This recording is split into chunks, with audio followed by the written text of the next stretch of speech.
Muy buenas noches. Gracias damos al Señor por la oportunidad que nos da de estar acá y por cada uno de ustedes que ahora viene para abrir su corazón, a abrir la palabra de Dios, para que el Señor nos pueda edificar. Vamos a orar para que Dios nos guíe en esta noche, en este estudio bíblico. Oramos. Padre amado, muchas gracias le damos a usted porque usted está aquí. Su palabra dice que usted nunca nos va a dejar, nunca nos va a desamparar, que usted siempre está presente en nuestra vida. Señor, levantamos nuestras voces, nuestros corazones, nuestras manos a ti para que seas exaltado, glorificado, honrado, bendecido. Queremos decirte, Señor, que eres tan importante para nosotros. Te quiero pedir que por favor nos edifiques. Quiero rogar, Dios, que por favor nos hables. Que tu palabra, Señor, sea como miel a nuestro paladar, sea pan con el cual nos alimentamos, sea la carne, Dios, sea el agua de vida con el cual nos limpiamos. Pido esta noche bendición para su palabra, que usted, Señor, se glorifique, que usted nos hable, que usted nos enseñe. Gracias doy, Dios, por los hermanos que vienen, que están aquí ahora, que vienen en camino, que todos podamos ser edificados en tu palabra. Gracias, Señor, te damos. Toma el control de mis pensamientos y mis palabras para exponerla. Perdona mis pecados, limpia mi corazón, para que, Señor, simplemente sea un canal por el cual tu palabra corra sin impedimento. En el nombre de Jesucristo. Amén. Amén. Bueno, hoy vamos a hablar sobre comprendiendo el libro de Números. Ya hemos visto Génesis, Éxodo, Levítico, ahora entramos en Números y Dios primero, vamos a ver dos, hoy sí, Números y Deuteronomio. En Números se continúa la historia de Israel en su travesía por el desierto, recuerdan, después de la salida de Egipto. Recordemos que Israel había estado cerca de un año al pie del monte Sinaí. Ahí estuvieron, ¿verdad? Dios ahí en el monte Sinaí les había dado la ley, les había dado los 10 mandamientos, también les dio los planos para la construcción del tabernáculo y de todos los utensilios.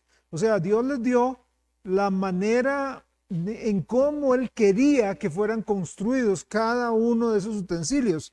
Y todo eso era para su adoración. En el Sinaí, el Señor hizo un pacto con Israel. Pacto de Dios con Israel. Una cosa muy importante es que usted nunca va a ver lo que hoy día se proclama de una manera equivocada. Hoy la gente dice haga un pacto con Dios, pacte con Dios, pero usted en la Biblia no ve eso.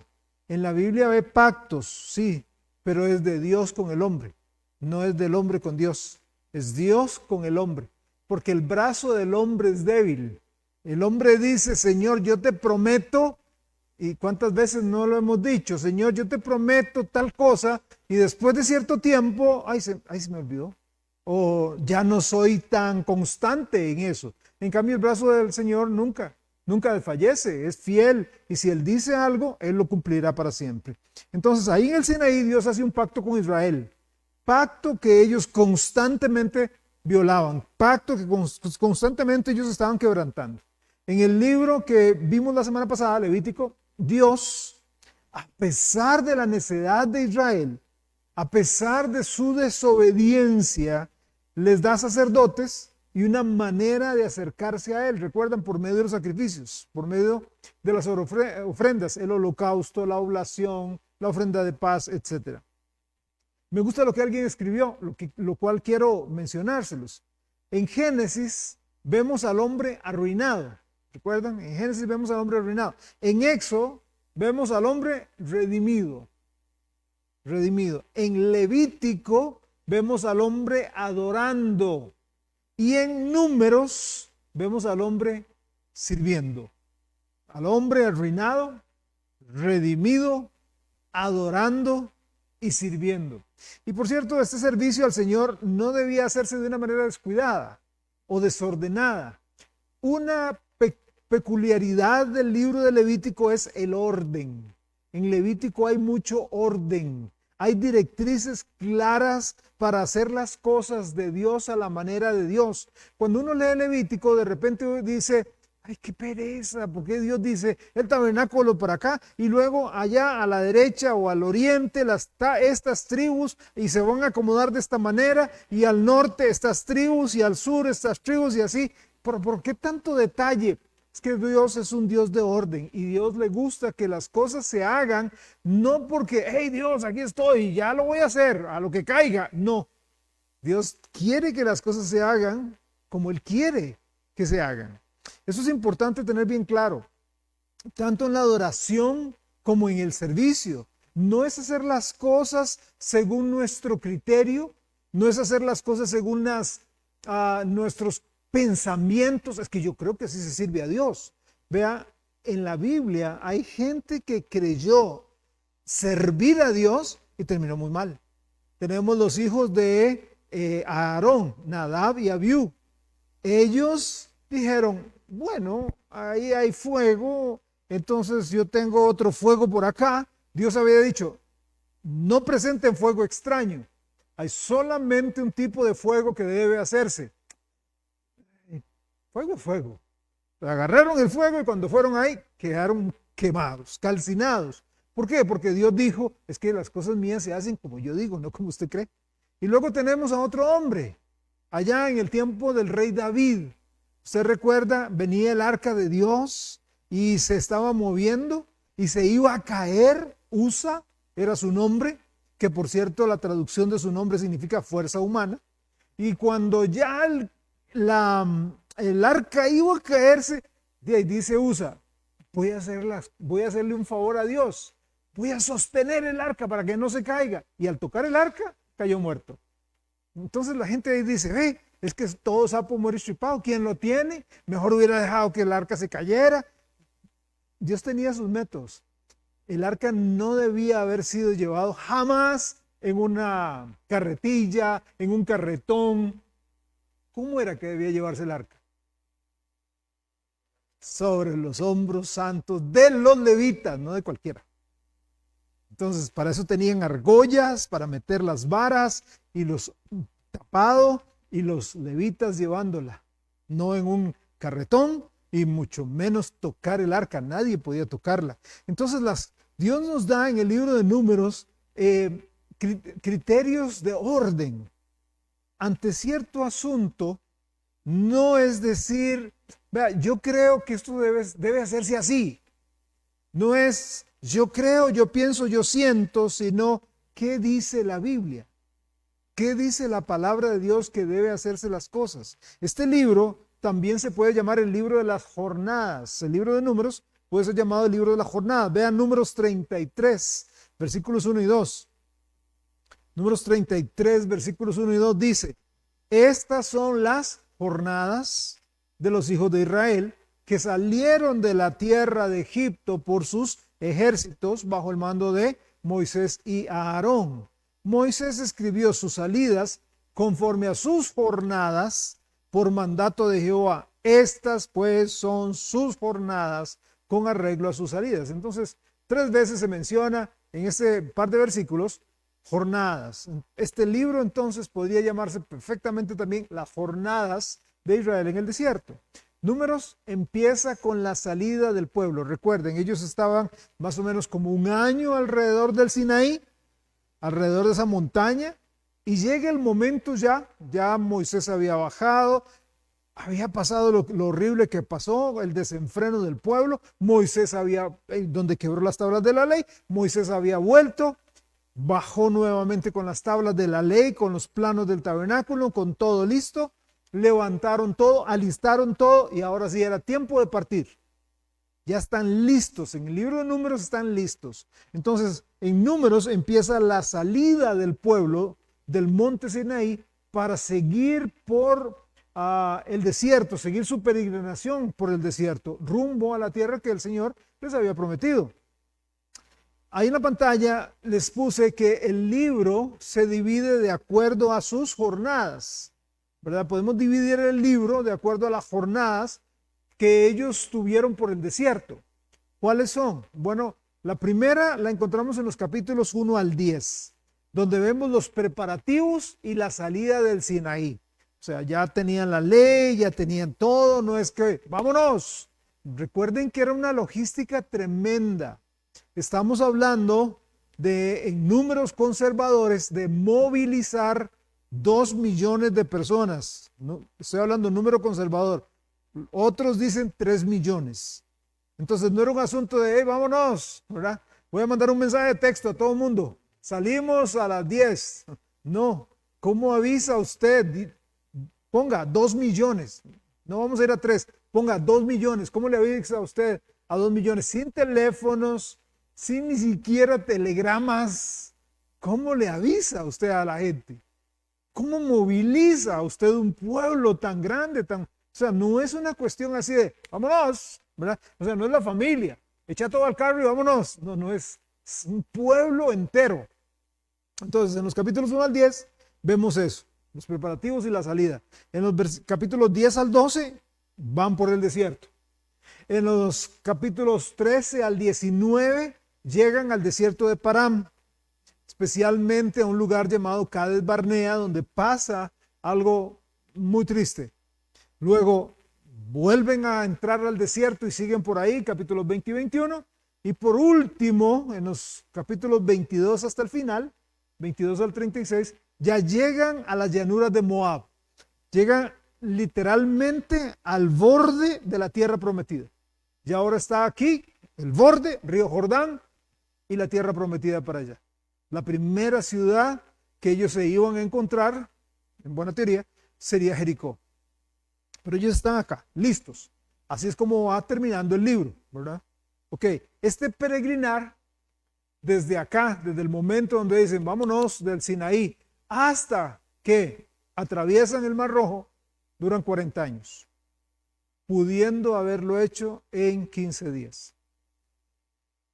Digámoslo que, vamos a decir que era mucho chiquito, mucha logística, un mes. 30 días y duraron 40 años. 40 años. Además, en el libro vemos algo muy interesante. Aquí en este libro, vea, aquí en Números vemos una generación que salió de Egipto y que no entró a la tierra prometida. Una generación que cuando vino la muerte de los primogénitos y Moisés dice, vámonos, y la gente sale, esa generación no entra a la tierra prometida. Vea lo que escribe el autor del libro de Hebreos, de la carta a los Hebreos, haciendo referencia a este evento. Hebreos capítulo 3, versículos 16 al 19. Hebreos 3, 16 al 19.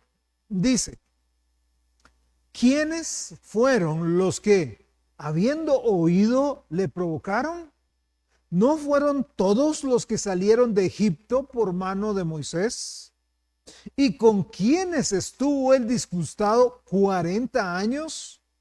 ¿No fue con los que pecaron, cuyos cuerpos cayeron en el desierto?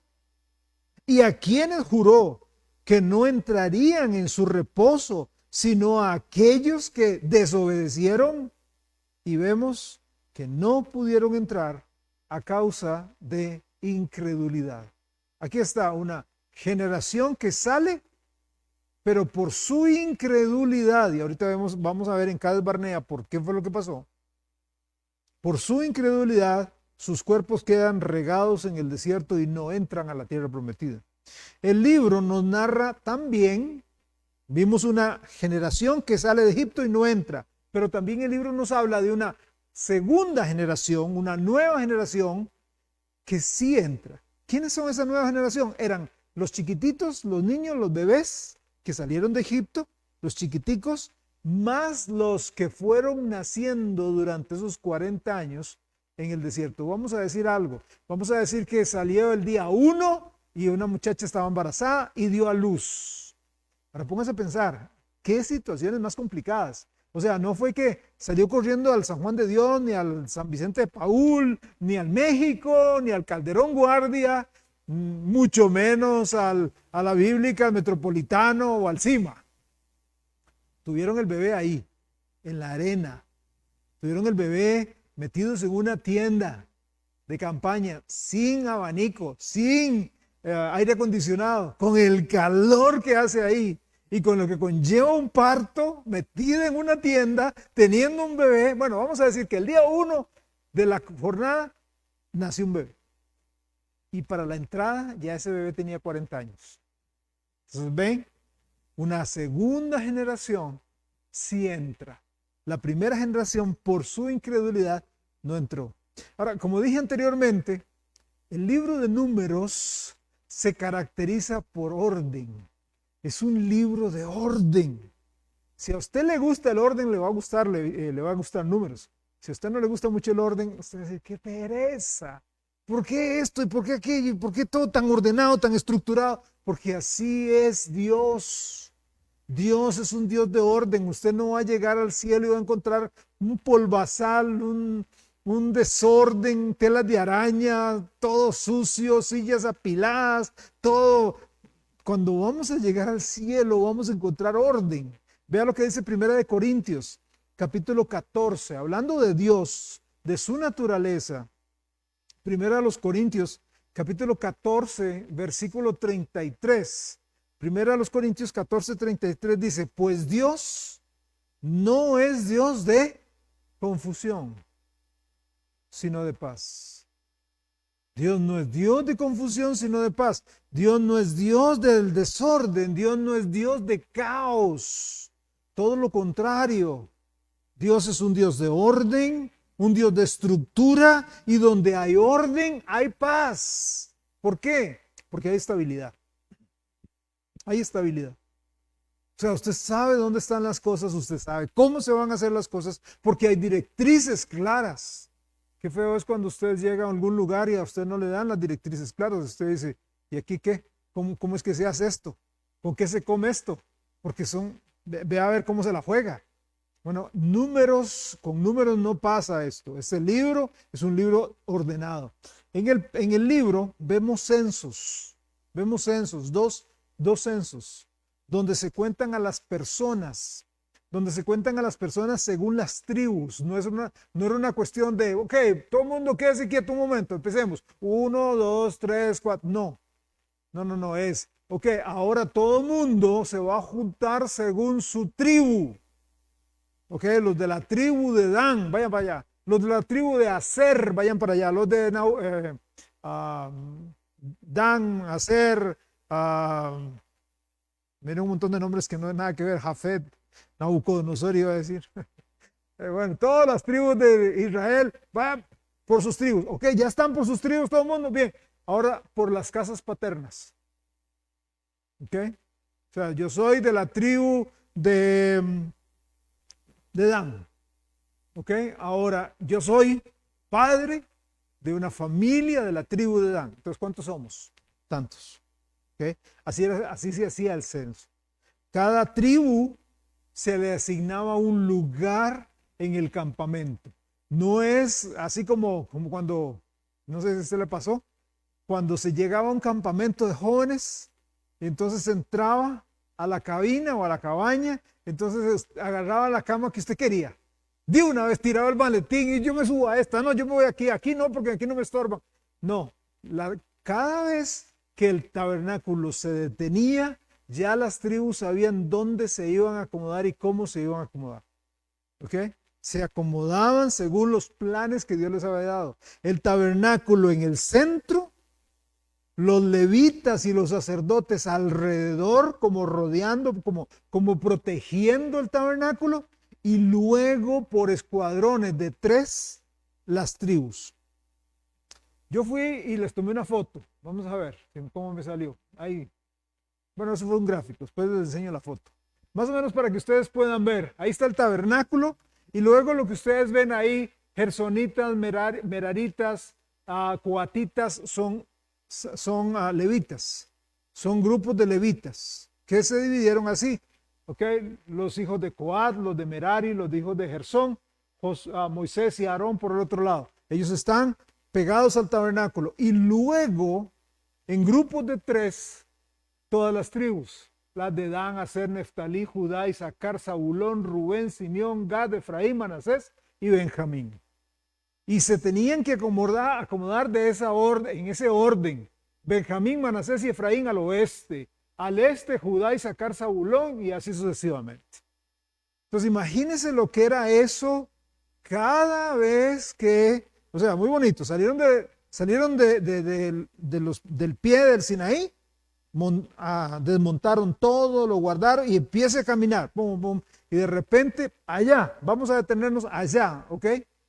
Lo primero que se armaba era ¿qué? El tabernáculo. Todo el mundo tenía que esperarse. Lo primero era poner las cortinas del tabernáculo, meternos instrumentos ahí, todos los utensilios, armar la tienda propiamente. Ya está lista. Bien, ahora sí, cada uno va a ir poniendo su tienda de esa manera.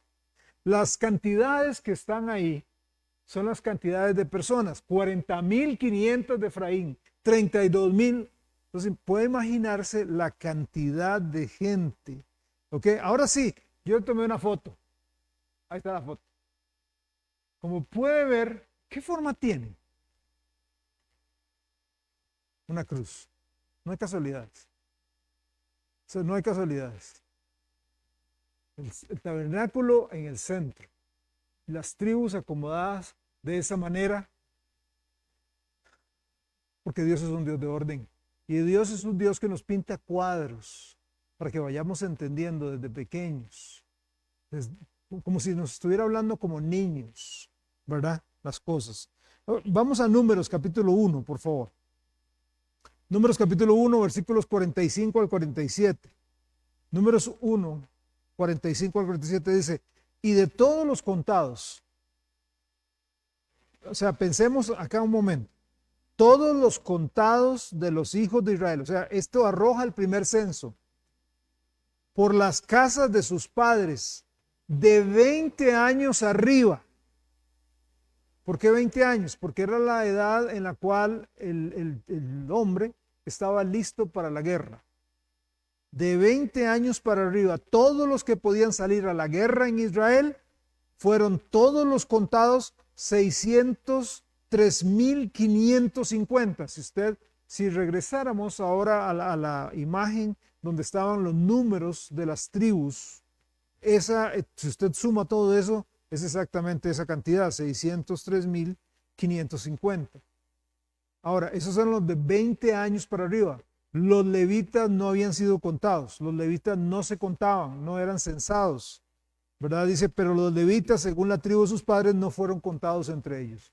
Ahora, agregue a esos 603.500 personas, agréguele esposas, agréguele hijos.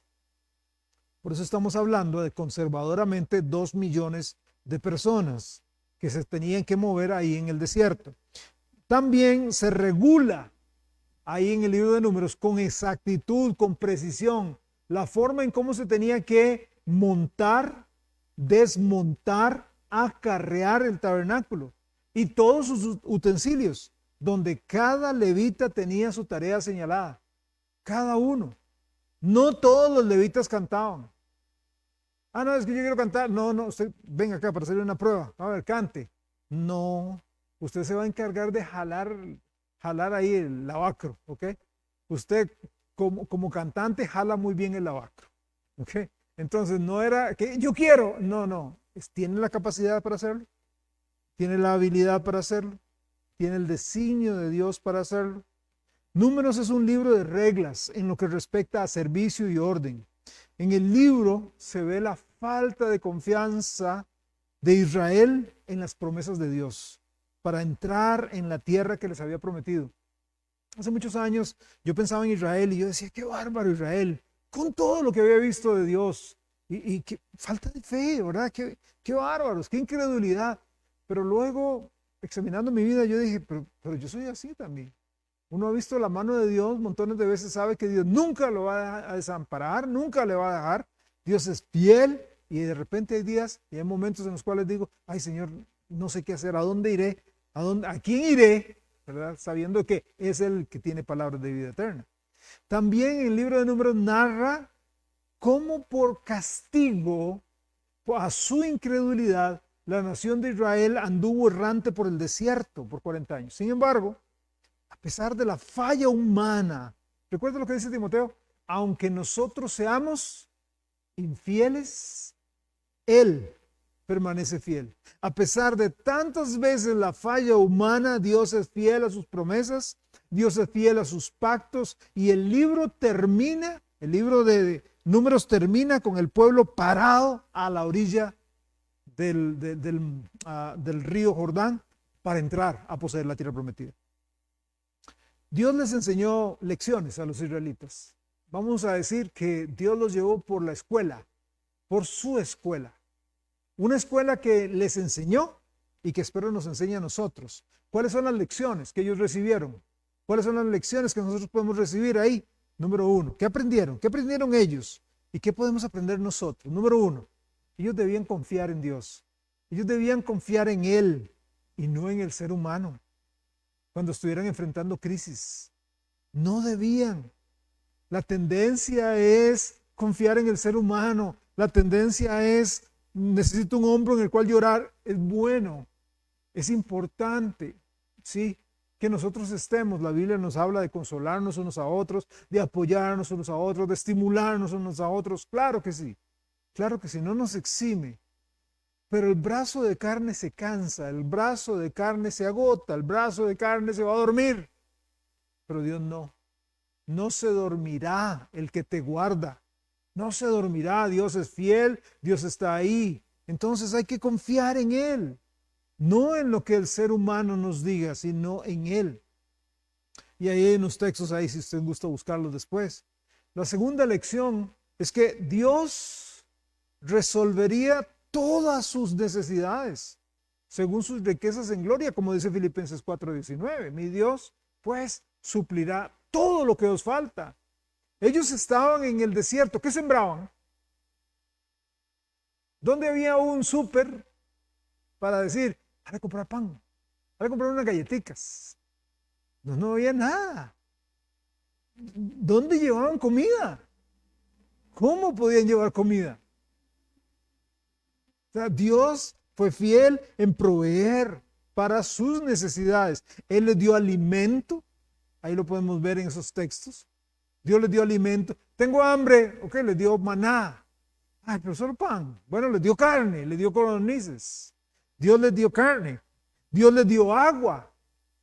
Dios les dio líderes que los condujeran.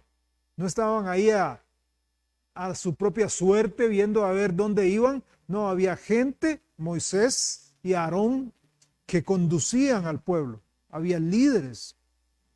Y Dios les dio una tierra prometida. Dios les dio una meta. Dios les dio un fin. Dios les dio un lugar al cual llegar. La tierra prometida. Dios es fiel. Dios siempre va a resolvió sus necesidades y va a resolver las nuestras. Y la tercera lección es que ellos debían adorar a Dios según las propias instrucciones de Él. No es, hoy vemos, a veces me asusta cuando, a veces estoy cansado y me pongo a ver ahí un poquito alguna red social y veo grupos de jóvenes alabando a Dios. Y yo veo, están brincando. Y yo recuerdo, si fue creo que fue por los 90s, cómo se desarrolló aquí en Costa Rica aquellos grupos de baile mosh, no sé si se acuerdan, que se metían como en una bodega así y empezaban a brincar y mover la cabeza y se agarraban a patadas y yo veía eso, adorando a Dios y pegaban esos brincos y todo. Y yo, ¿esa es la forma en que Dios quiere ser adorado? ¿Esa es la forma en que Dios desea? No, pero es que donde está el Espíritu del Señor hay libertad. Una cosa es libertad y otra es libertinaje. Hay que tener mucho cuidado con eso. Hay que tener mucho cuidado con el desenfreno. A Israel le pasó. Entonces, yo quiero que nos hagamos una imagen mental, ¿sí? Hagámonos una imagen mental. De 2 a 3 millones de personas caminando en el desierto. Van hombres, mujeres, niños, bebés, adultos mayores, animales. llevan sus tiendas en las que viven. No habían las maletitas que tenemos hoy, que tienen rodines, ¿verdad? Que usted echa todo rico ahí, va, esté caminando con el rodín, ¿no? Todo era, y yo dije, ¿qué palabra puedo utilizar para tratar de describir? Y la única que se me ocurrió fue motetes. Ellos llevaban sus motetes. O sea, no tenían maletines ahí, ¿verdad? Nike, Adidas, y nada. No, no, era una sábana y ahí eche la ropa. Todo el mundo eche las batas de todo el mundo, eche toda la ropa interior, eche todo, haga el motete y vámonos allá. Y ahí va la gente, como cuando uno ve en estas tomas, cuando hay desalojos masivos en África o en Asia o en Europa Oriental, es la gente ahí con estos, caminando el perrito, caminando las ovejas, gallinas, todo ahí, ¿verdad? Por un desierto, ¿ok? Llevaban también sus utensilios. Yo me imagino las mujeres, o sea, pongámonos a pensar, ¿qué mujer no le gusta un adornito, por lo menos? Ellas tenían que llevar algo, tuvieron que haber agarrado algo de Egipto para traérselo. Un adornito, hay un gallo, un pajarito, algo se tenían que traer, un cuadro. Y ahí todo el mundo cargando por un desierto todo eso. Además llevaban el tabernáculo y todos los utensilios. Cuando se detienen tenían que armar, como dije, primero el tabernáculo, poner los artículos en el debido orden, luego los levitas y acomodar a las 12 tribus alrededor. Dicen algunos estudiosos que el campamento muy probablemente, si hubiera podido verse hacia arriba, ¿verdad? Una vista aérea con un dron o algo así, más o menos abarcaría de 8 a 9 kilómetros. Entonces el tabernáculo, y usted ve esa extensión gigantesca, ¿usted sabe lo que era mover eso? Lo que eso conllevaba sin la tecnología que tenemos hoy. ¿Se lo puede imaginar? Ahora, ¿dónde estaban caminando? Estaban caminando en el desierto.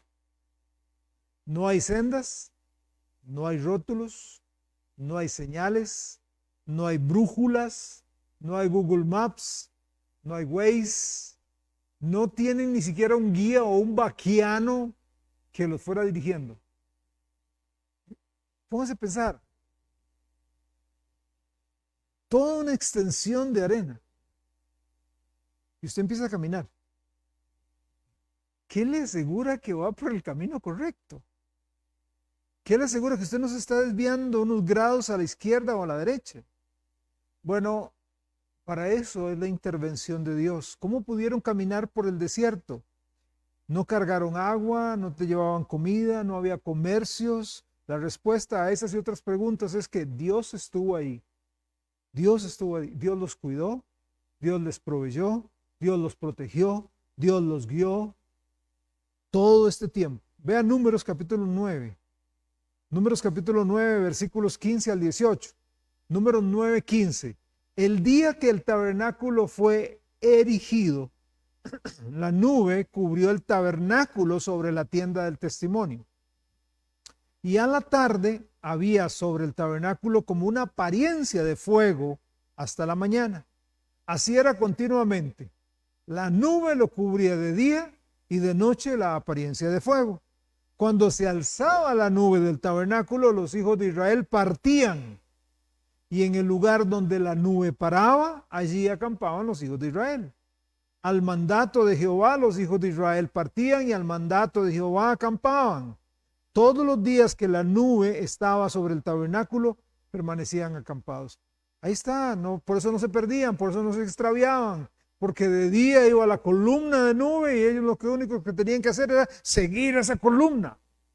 Y en la noche, si caminaban de noche, era la columna de fuego y ellos nada más les tocaba seguirlo. Ellos iban guiados por Dios. En los capítulos 1 al 10, como dije, vemos los preparativos. Antes de iniciar el viaje, se hace un censo. Ahí es de ahí es donde viene el nombre de números, por la cantidad de gente contada. Después se dan algunas directrices específicas de cómo se iba a acomodar el tabernáculo. Salen, capítulos 10 al 12. salen, van por el desierto. La nube, la presencia de Dios se levanta, Israel empieza a caminar. Números capítulo 10, versículos 11 y 12. Números 10, 11 y 12. En el año segundo, en el mes segundo, a los 20 días del mes, la nube se alzó del tabernáculo de testimonio y partieron los hijos de Israel del desierto de Sinaí según el orden de marcha y se detuvo la nube en el desierto de Param. Note que dice según el número, según el orden de marcha. No era que, se levantó la nube, jale. No, tenían que marchar según el orden que Dios decía. Salen primero los sacerdotes y los levitas. Después sale tal tribu. Y después sale tal tribu. Y después es un orden. Empiezan su caminata y desde que empiezan la caminata saliendo de Sinaí, las cosas empiezan a ponerse mal. Se empiezan a poner mal. En el capítulo 11, el pueblo se empieza a quejar de hambre y de sed. Y como niños chineados empiezan a decir que quieren devolverse, nos queremos devolver, ¿verdad? Como los chiquitos que salen, ¿verdad? Salimos de viaje y como al kilómetro, falta mucho para llegar. Falta mucho, un viaje de 3 horas. Llevamos 1 kilómetro, falta mucho. Sí, así estaban los israelitas. Ay, qué sed, qué calor. No hay agua, no hay agua. Bueno, Dios les da agua. Ay, qué hambre. Bueno, Dios les da maná. Y solo pan. Bueno, Dios les da carne. Incluso en el capítulo 12, Aarón y María, los hermanos de Moisés, se oponen, lo critican, murmuran contra él y contra su liderazgo y sus decisiones. ¿Por qué? Porque ya había muerto Séfora, la esposa de Moisés, y él se casa con una mujer cusita. Se casa con una cusita. Los descendientes de Cus eran negros. Entonces él se casó con, o sea, la gente dice racismo, Ku Klux Klan, nada de eso es nuevo, viene desde los tiempos bíblicos. Moisés se casó con una muchacha negra y qué barbaridad, se casa con una negra, ¿qué le pasa a este? ¿Verdad? Y sus propios hermanos. Y luego empiezan ellos mismos a decirle a toda la congregación, bueno, y dígame una cosa, aquí, ¿y a este quién lo escogió para mandarnos? ¿Hubo un voto popular?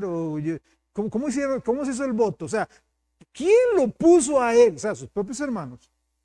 ¿Quién lo puso a él de líder? La cosa no iba bien. Bueno, de hecho, tuvieron un fuerte castigo, ¿verdad? María y Aarón, por su pecado. Ahora, la cosa no iba bien. Sin embargo, aunque sea tropezones, llegan al desierto de Param, ahí en capítulo 13, en Cades Barnea. ¿Ustedes recuerdan capítulo 13 y 14 qué pasó? Se escogen 2 espías. Se les dice, entren a la tierra prometida, vean todo y nos dicen cómo está la cosa. Van, cogen un racimón de uvas. No el racimito de uvas ahí que usted ve ahí tan rico, ¿verdad? Un racimón que tuvieron que meterle un palo de un lado para otro y cargar. Me imagino la uvota, cada uvota. O sea, y luego un montón de cosas más, o sea, una tierra, ¿verdad? Pero 10 empiezan a dar un reporte negativo. Mire, ahí hay gigantes, los cananeos eran numerosos, fuertes, bien armados, no hay opción de vencer. 2, Josué y Caleb dicen, sí se puede. ¿Ven? Por la incredulidad, empiezan a inyectar esa incredulidad al pueblo y dice, no se puede. No sé. Josué y Caleb, pero Dios va con nosotros. Sí, pero no se puede. Pero Dios, esa es la tierra que nos prometió. Sí, pero no se puede. No se puede. Y si nos deja solos, 10 dan un reporte negativo, 2 dan un reporte positivo. Y esos 10 acobardan al pueblo e incluso quieren matar a Josué y a Caleb porque eran demasiado positivos. No, sí podemos, Dios está con nosotros. Cállense, los apedreamos. ¿Pudieron ellos? Entonces, Números capítulo 14, versículo 12 dice, 14:12 dice, yo los heriré de mortandad y los destruiré. Y a ti te pondré sobre gente más grande y más fuerte que ellos. Dios había llegado a un tope. A veces la gente piensa que es que Dios es amor Y él tiene que aguantar hasta... No, Dios tiene un límite. Dios tiene un límite. Dios ama. Tiene un límite. Y Dios llegó a un límite en Cades Barnea y le dijo a Moisés, Moisés, yo voy a destruir a todo el pueblo. Entonces, tranquilo, Moisés, Josué y Caleb te van a quedar aquí y a todos los demás aquí mismo los mato. Y entonces levanta una nueva generación. ¿Qué es lo que hace Moisés? Intercede por ellos. Le recuerda a Dios sobre su carácter, sobre sus promesas. Le habla sobre el testimonio. ¿Qué iban a decir las demás naciones? Dios los sacó para matarlos. No, Dios. Entonces, leemos Números, capítulo 14. Sí, Dios perdona su vida, pero no es que los deja sin castigo. Números 14, versículos 26 al 31. Jehová habló a Moisés y a Aarón diciendo, ¿hasta cuándo oiré esta depravada multitud que murmura contra mí? Las querellas de los hijos de Israel que de mí se quejan. Diles, vivo yo, dice Jehová, que según habíais hablado a mis oídos, así haré yo con vosotros. En este desierto caerán vuestros cuerpos. Todo el número de los que fueron contados de entre vosotros de 20 años arriba, los cuales han murmurado contra mí, vosotros a la verdad no entraréis en la tierra por la cual alcé mi mano y juré que os haría habitar en ella, exceptuando a Caleb, hijo de Jefone, y a Josué, hijo de Num. Pero a vuestros niños, de los cuales dijisteis que serían por presa, yo los introduciré y ellos conocerán la tierra que vosotros despreciasteis. Dios los sentenció ahí a vagar por 40 años. Dios tiene límite. Entendamos que Dios tiene límite. A veces la gente piensa que puede empujar a Dios y puede empujarlo y Dios tiene que aguantar. Y primero dejó 1:9, yo le confieso en mi pecado y ahí estoy en el círculo vicioso y Dios es un vacilón y empujo y Dios tiene que aguantar. Y de repente Dios va a decir hasta aquí.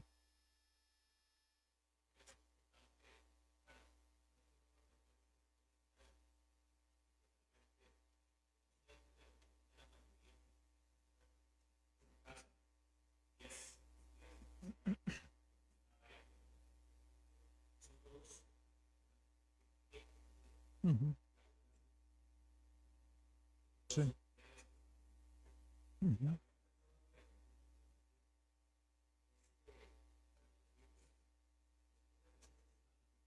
Uh-huh.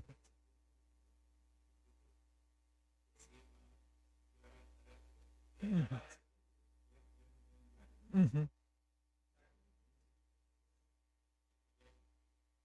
Los hijos de Moisés eran niños porque recuerde que ellos no tenían 20 años, porque son los 20 años para arriba que fueron contados, porque recuerda la historia ahí al principio del Éxodo, donde no habían sido circuncidados y el ángel de Jehová llegó a matarlos, ¿verdad? Entonces arrojaron el prepucio, etcétera, ellos todavía eran niños.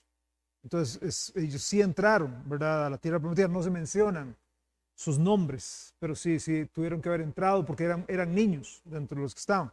Ahora, cualquiera diría que con semejante jalada de orejas, ya iban a poner las barbas en remojo. O sea, no entran. 40 años van a dar vueltas. Cualquiera dice, no, no, Dios, ya es en serio.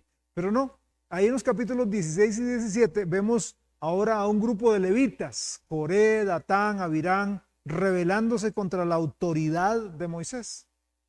Rebelándose y diciendo otra vez, ¿y a este quién lo puso? Dice la Biblia que Moisés era un hombre muy manso, un hombre muy manso. No creo que es que él haya sido manso, sino que Dios le enseñó mansedumbre. Porque en los primeros 40 años, cuando él estaba en Egipto, vea que vio a un egipcio golpeando a uno de sus compatriotas y él se levantó y lo mató. O sea, no se midió y ¡pum! Y una vez cayó muerto el otro. Pero tuvo 40 años en Madián, en el desierto. Ahí Dios lo forjó. Dios lo fue formando y le dio dando. Porque varias veces la gente estaba en contra de su liderazgo. Varias veces. Pero él seguía fiel a Dios. Y de hecho al punto que Dios dice, vea, con todo mundo voy a hablar de la siguiente manera, pero con Moisés cara a cara. Con él sí, cara a cara. Ahora, ellos salen del desierto de Parán, las cosas siguen empeorando, llega al punto, casi al clímax de Números, donde otra vez la gente dice, tengo sed, tengo sed. Entonces Dios les dice, les voy a dar una buena lección, Moisés. Vaya a esa peña, vaya a esa roca y háblele. Háblele.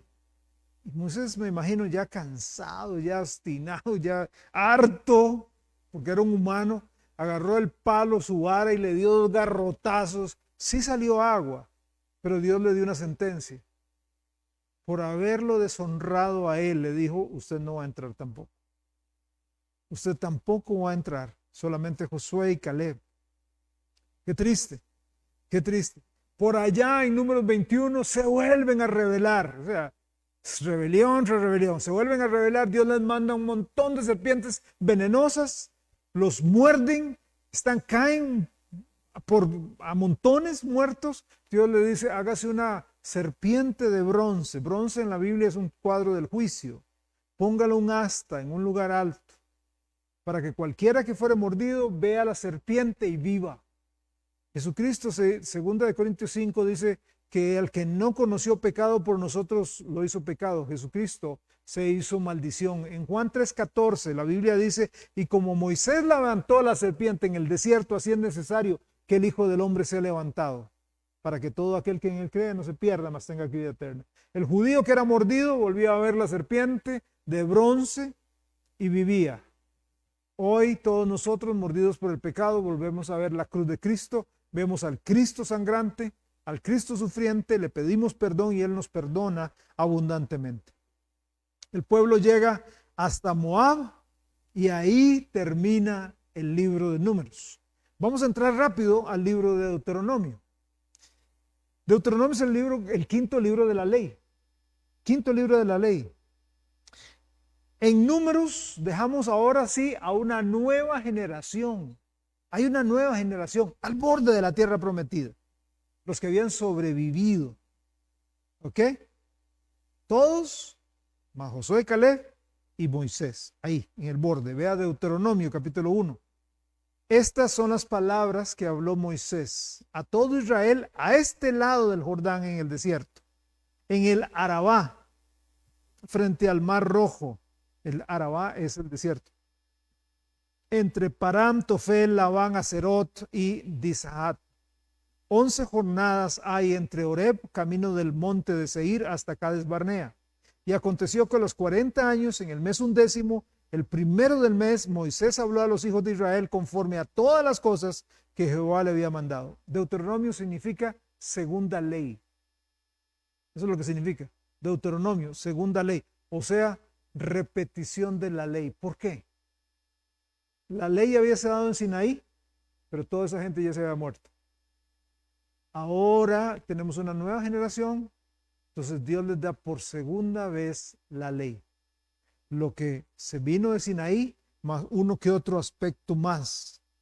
Entonces, más o menos ahí en el centro del libro, capítulos 12 al 26, hay una serie de leyes. Son los términos del pacto de Dios con Israel. ¿Ok? Si nos retrocedemos en el capítulo 1 al 3, Moisés lo que hace es rememorar la historia desde que salieron de Egipto hasta acá. Les está diciendo, vean chicos, la cosa fue así. Tal vez ustedes no se acuerdan porque eran muy chiquitillos y algunos ni habían nacido. Nosotros estábamos en el Sinaí y salimos y empieza a contar la historia hasta hoy. Eso es los capítulos 1 al 3, le muestra la bondad de Dios, la gracia de Dios, su constancia y la infidelidad del pueblo. En los capítulos 4 hasta el 11 vemos unos sermones, 3 sermones para ser específico, 3 sermones de Moisés para que se mantengan fieles al pacto. En el capítulo 5 les recuerda los 10 mandamientos. En el capítulo 6 se encuentra lo que se conoce como la Shema, que es la oración más importante para el judaísmo. Todo judío que observa la ley, todo judío que es fiel a la ley, la ora o la reza, como quiera llamarla. ¿Qué es la Shema? Deuteronomio capítulo 6, verso 4. Deuteronomio 6:4, que dice, 4 y 5, oye Israel, Jehová nuestro Dios, Jehová uno es. Y amarás a Jehová tu Dios de todo tu corazón y de toda tu alma y con todas tus fuerzas. Shema es la palabra hebrea que se traduce oye, oye. Y esta es, como dije, una oración diaria para el judío. Shema va más allá que solo el acto de oír. Oye, ajá, va más allá que el acto de oír. Involucra responder. Es oír y responder. Es como decir, oye y responde Israel. No solamente, ajá, no es, Israel, te voy a decir algo, oye y responde a esto. Nosotros usaríamos más o menos la palabra obediencia. Obediencia. La palabra amarás, oye Israel, ¿verdad? La palabra amarás en hebreo también significa mucho más que emoción, sentimientos. Esta palabra en hebreo denota una decisión devota, algo de todo corazón a Dios. O sea, Israel, oye, responde, Jehová, tu Dios uno es. Y harás una decisión de todo tu corazón hacia Él. De todo tu corazón hacia Él. Eso involucraba su voluntad, sus emociones, su mente, su corazón. La obediencia de Israel a la ley obedecía a un propósito muy grande, mucho mayor que el momento. ¿Por qué? Porque un día Dios quería que Israel fuera diferente, único entre todas las naciones. En Éxodo leemos eso. Allá en el Sinaí Dios se los había dicho. Podemos leerlo en Éxodo 19. Dios les había dicho en Éxodo 19, o sea, Él les dice, mire, yo les doy las leyes y yo les doy todo esto. Ay, qué Dios más majadero, ¿ah? Es que, ¿para qué me está dando tanta cosa? Yo quiero ser como todo mundo. No, ustedes no van a ser como todo mundo. Dice Éxodo 19, ahora pues, si diereis oído a mi voz y guardareis mi pacto, vosotros seréis mi especial tesoro sobre todos los pueblos, porque mía es toda la tierra. Y vosotros, aquí está, y vosotros me seréis un reino de sacerdotes y gente santa. Estas son las palabras que dirás a los hijos de Israel. Entonces, cuando Israel recitaba la Shema, estaban proclamando abiertamente que creían y estaban siguiendo a un solo Dios, al único y verdadero Dios. Y eso era muy importante, dejarlo bien clavado en la mente y en el corazón de los judíos, ya que ellos venían de un imperio pagano, como era Israel, como era Egipto, Amón, Ra, Horus y todo el montón de dioses. Y luego iban a entrar a la tierra de los cananeos, llena de idolatría y de prácticas paganas inimaginables, donde tenían dioses que representaban todos los aspectos de la creación, el sol, la luna, las estrellas, el agua, el clima, el sexo, la guerra, el vino. Y desde la perspectiva de Dios, le estaba transmitiendo a su pueblo una cosmovisión, les estaba diciendo, lo que esos dioses hacen desagrada, me desagrada. Y no solamente me desagrada, sino degrada a los humanos, destruye las naciones, destruye las comunidades. Pero si adoran al único y verdadero Dios, al creador de todas las cosas, al redentor, eso guiará a las personas a la vida y a la bendición. Por eso Dios dijo, ustedes van a ser mi especial tesoro, pero ustedes van a ser la luz de las naciones. Pero para ser luz de las naciones tienen que quitarse el barro. Para ser luz de las naciones ustedes tienen que brillar. Y ustedes van a brillar conforme ustedes se acerquen a mí, al sol de justicia, conforme ustedes me adoren a mí. Pero si ustedes andan adorando a todo el mundo, por eso es que hoy día ya Dios no se mete con Israel. Por eso es que Dios puso a un lado a Israel.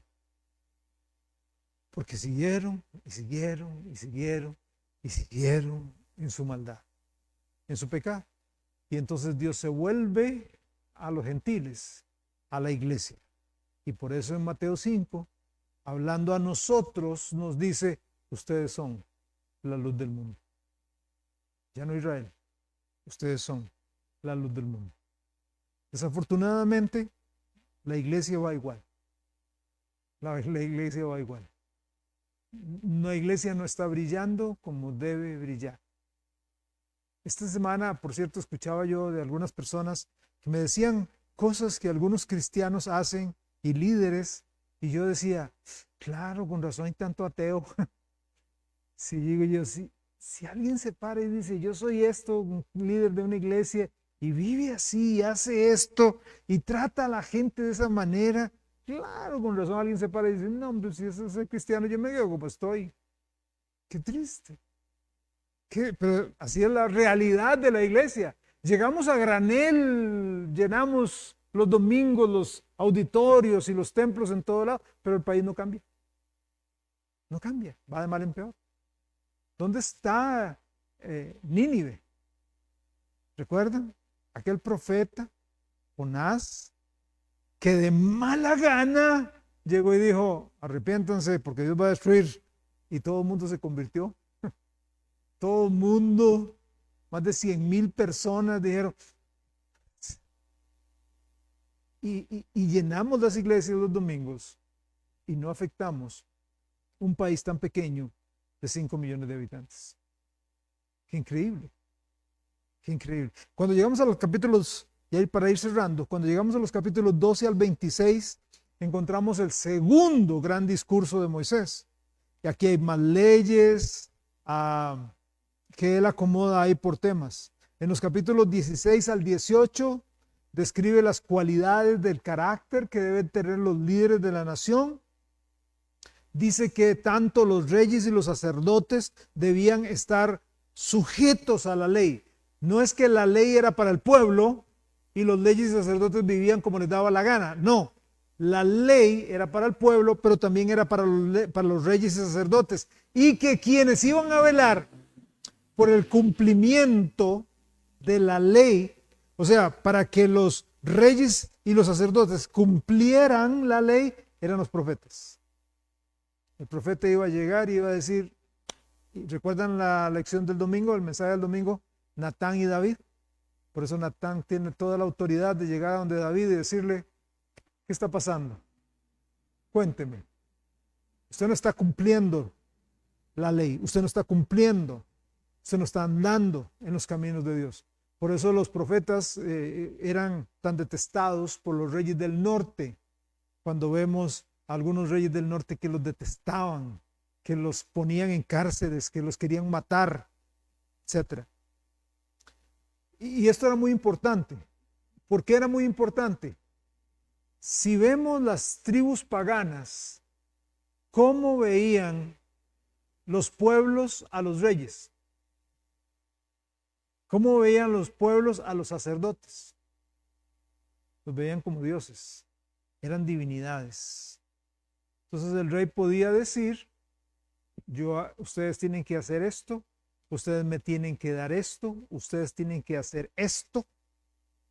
Y la gente lo hacía porque son los emisarios de Dios y los sacerdotes de la mano derecha, ¿verdad? Entonces por eso Dios estaba diciendo, yo quiero algo totalmente diferente, algo muy, muy diferente a ustedes. Nos vamos a brincar ahí un toquecito a 1 Corintios y Deuteronomio para llegar a la parte final. Moisés ya sabe que le quedan poquito tiempo. Entonces él tira un discurso, ya su último discurso. En el capítulo 30, los versículos 15 al 20, Deuteronomio capítulo 30, versículos 15 al 20, dice, mira, ahora ya es sus últimas palabras, casi. Mira, yo he puesto delante de ti hoy la vida y el bien, la muerte y el mal. Porque él lo había venido hablando y dijo, mire, si ustedes hacen lo que Dios dice, bendición. Dios va a bendecirlos. Pero si ustedes hacen lo malo y se rebelan, dolor, aflicción, destrucción y cautiverio. Eso les vendrá.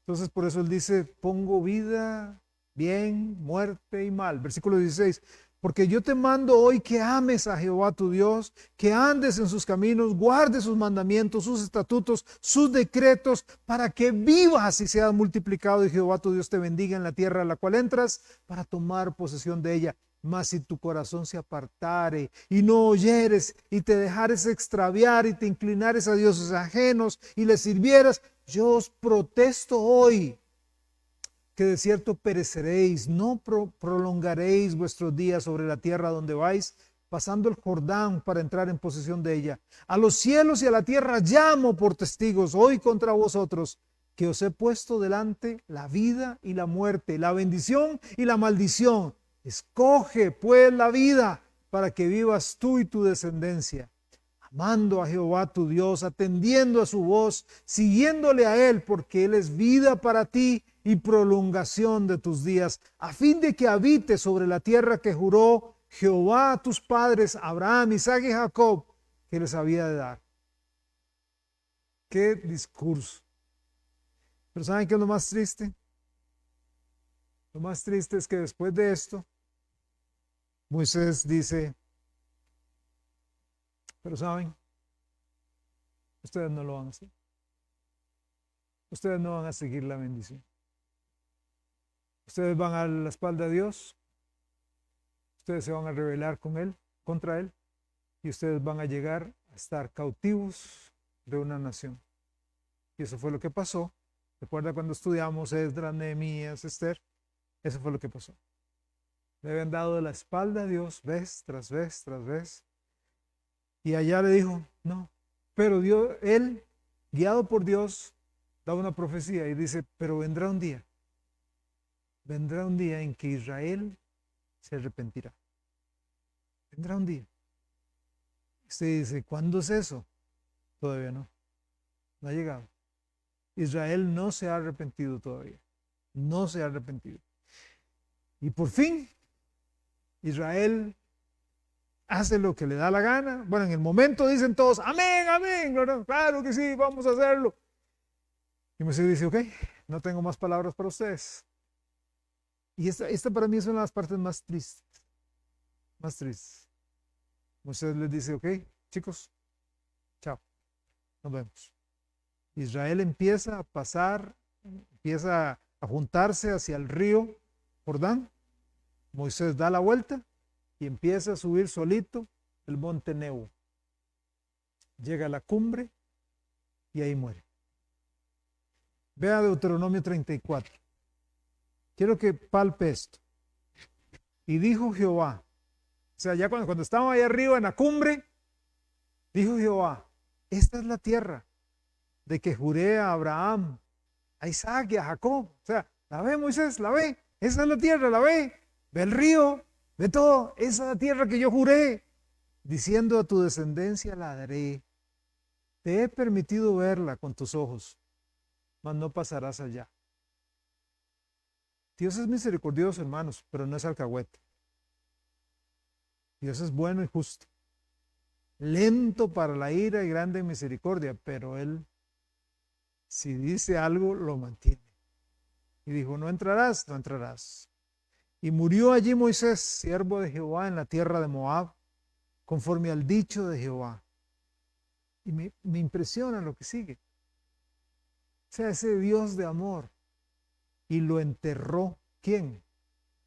¿Quién lo enterró? Estaba solo. Dios mismo lo enterró. Vea cuánto amaba a Dios, a este hombre. Lo enterró, no lo se murió, ok, vámonos. No, lo enterró. Lo enterró en el valle, en la tierra de Moab, frente a Bet Peor. Y ninguno conoce el lugar de su sepultura hasta hoy. Era Moisés de 120 años cuando murió. Sus ojos nunca se oscurecieron, ni perdió su vigor.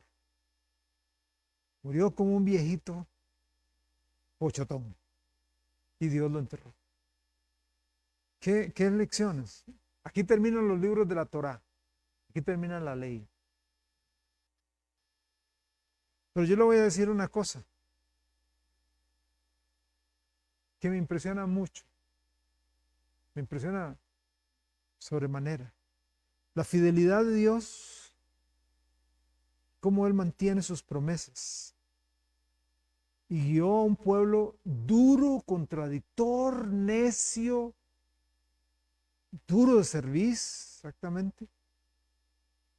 Pero que Él dijo, yo lo escogí y lo amo. No porque ellos me amen, sino porque yo escogí amar. Eso es su Dios y ese es mi Dios. Él no nos ama porque nosotros lo amamos. Él nos ama porque su esencia es amor. Pero también recordemos que no podemos jugar con Dios. No podemos vacilarlo y pensar de que no va a haber consecuencias. Va a haber consecuencias. Moisés tuvo consecuencias. Pero Dios es fiel. Vamos a orar. Dios, muchas gracias te damos por haber visto estos libros de Números y Deuteronomio.